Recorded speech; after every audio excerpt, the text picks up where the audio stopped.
Hi guys, Miss Megan here from Elmwood. I know on these Reading Tuesday videos that the other site supervisors are picking their favorite children's book to read, and unfortunately, I can't read all of my favorite children's book on a video, but I'm gonna read part of it. So my favorite children's book growing up was Harry Potter. So I started reading this in the first grade when my parents decided to read this to me after I asked them to. And then I decided that they were reading too slow and I read it myself.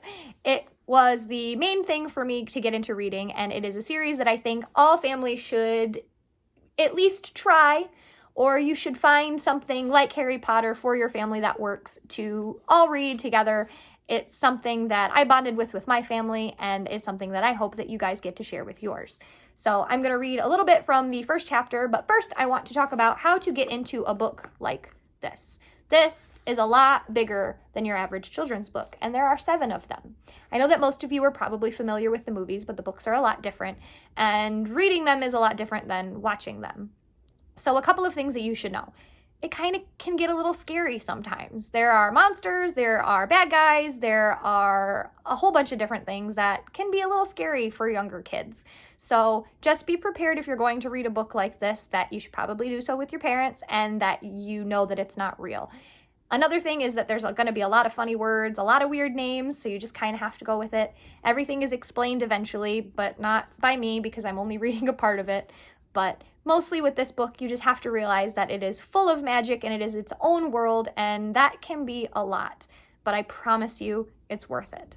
So I'm going to read from the first chapter, The Boy Who Lived, from Harry Potter and the Sorcerer's Stone. Professor McGonagall pulled out a lace handkerchief and dabbed at her eyes beneath her spectacles.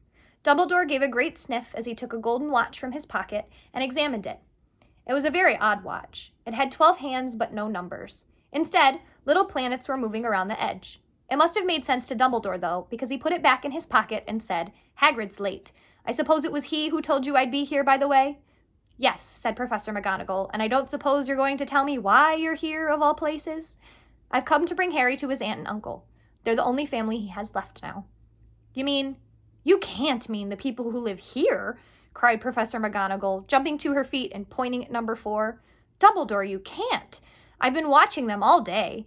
You couldn't find 2 people who are less like us. And they've got this son. I saw him kicking his mother all the way up the street, screaming for sweets. Harry Potter, come and live here." "It's the best place for him," said Dumbledore firmly. "His aunt and uncle will be able to explain everything to him when he's older. I've written them a letter." "A letter?" repeated Professor McGonagall faintly, sitting back down on the wall. "Really, Dumbledore, you think you can explain all of this in a letter? These people will never understand him. He'll be famous, a legend. I wouldn't be surprised if today was known as Harry Potter Day in the future. There will be books written about Harry. Every child in our world will know his name." "Exactly," said Dumbledore, looking very seriously over the top of his half-moon glasses. "It would be enough to turn any boy's head. Famous before he can walk and talk. Famous for something he won't even remember? Can't you see how much better off he'll be growing up away from all of that until he's ready to take it?" Professor McGonagall opened her mouth, changed her mind, swallowed, and then said, "Yes. Yes, you're right, of course. But how is the boy getting here, Dumbledore?" She eyed his cloak suddenly, as though she thought he might be hiding Harry underneath. "Hagrid's bringing him." "You think it wise to trust Hagrid with something as important as this?" "I would trust Hagrid with my life," said Dumbledore. "I'm not saying his heart isn't in the right place," said Professor McGonagall grudgingly, "but you can't pretend he's not careless. He tends to—" What was that? A low, rumbling sound had broken the silence around them. It grew steadily louder as they looked up and down the street for some sign of a headlight. It swelled to a roar as they both looked up at the sky, and a huge motorcycle fell out of the air and landed on the road in front of them. If the motorcycle was huge, it was nothing to the man sitting astride it. He was almost twice as tall as a normal man and at least 5 times as wide. He looked simply too big to be allowed, and so wild. Long tangles of bushy black hair and beard hid most of his face. He had hands the size of trash can lids, and his feet were in leather boots that were like baby dolphins. In his vast, muscular arms, he was holding a bundle of blankets. "Hagrid," said Dumbledore, sounding relieved. "At last. And where did you get that motorcycle?" Borrowed it, Professor Dumbledore, sir, said the giant, climbing carefully off the motorcycle as he spoke. Young Sirius Black lent it to me. I've got him, sir. No problems, were there? No, sir. House was almost destroyed, but I got him out all right before the muggles started swarming around. He fell asleep as we were flying over Bristol. Dumbledore and Professor McGonagall bent forward over the bundle of blankets. Inside, just visible, was a baby boy, fast asleep.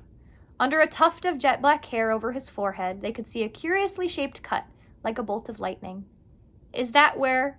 Professor McGonagall said. Yes, said Dumbledore. He'll have that scar forever. Couldn't you do something about it, Dumbledore? Even if I could, I wouldn't. Scars can come in handy. I have one myself above my left knee that is a perfect map of the London Underground. Well, give him here, Hagrid. We'd better get this over with. Dumbledore took Harry in his arms and turned toward the Dursley house. Could I say goodbye to him, sir? Asked Hagrid. He bent his great shaggy head over Harry and gave him what must have been a very scratchy, whiskery kiss. Then, suddenly, Hagrid let out a howl like a wounded dog. Shh, hissed Professor McGonagall. You'll wake the muggles.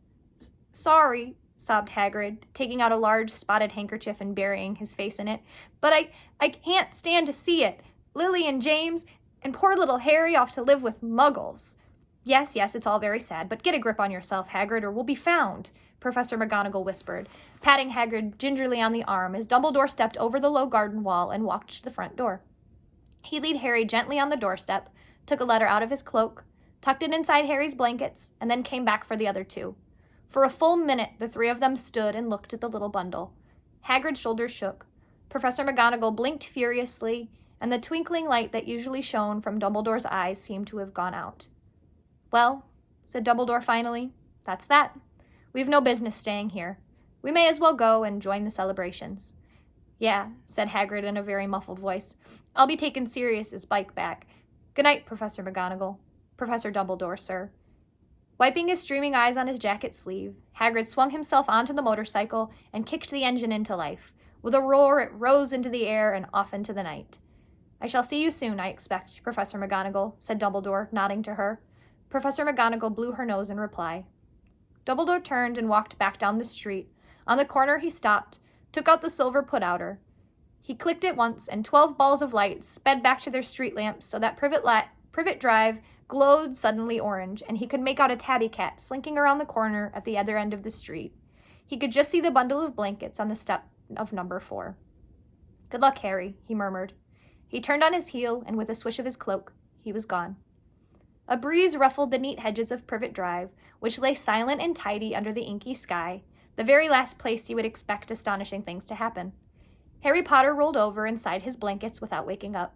One small hand closed on the letter beside him, and he slept on, not knowing he was special, not knowing he was famous, not knowing he would be woken in a few hours' time by Mrs. Dursley's scream as she opened the front door to put out the milk bottles, nor that he would spend the next few weeks being prodded and pinched by his cousin Dudley.